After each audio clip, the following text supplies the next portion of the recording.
So some of the benefits, right? This is probably not all news, but it's, it'll give you some investigative leads, right? You can attribute malware to an attacker. You can kind of find network connections or communications that were actually occurring. This can basically give you the next hop, right? It can give you where the data was going to, where the communications were going to, so on and so forth.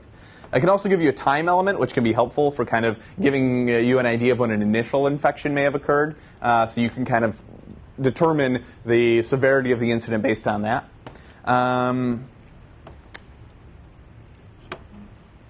And again, the benefits of malware analysis is it can give you some investigative management. This is the thing that I am going to focus on the most here, is because by identifying what a piece of malware does, or what it is, or what files it accesses or creates, or whatever else, you can use that and kind of focus your analysis on those areas, right? What data did they steal? Because I know what this malware does. It saves a file here. I'm going to go look for that file, or something along those lines, and see kind of what extent the attack took place, or what the severity is.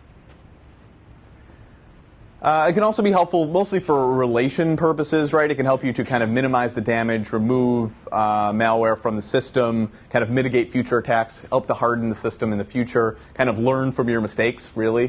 This is probably, for those of you that do incident response, this is a big component. How can we make it better for the future so this doesn't happen again?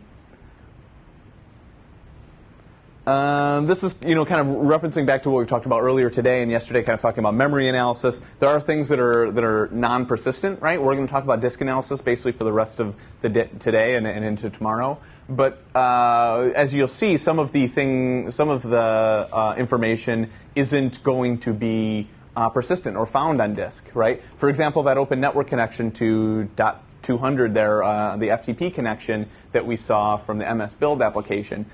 We may find evidence of that on the disk, but that was like a closed network communication, right? We had to run a con scan on it to even find it in memory, right?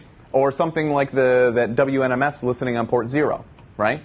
That's something that we can't identify from disk, right? The disk doesn't keep track of what ports were open and what ports were listening. So things to kind of keep in mind when you're performing disk analysis. Memory, volatile system information, logs, they all complement each other and kind of help us to kind of put a full picture together.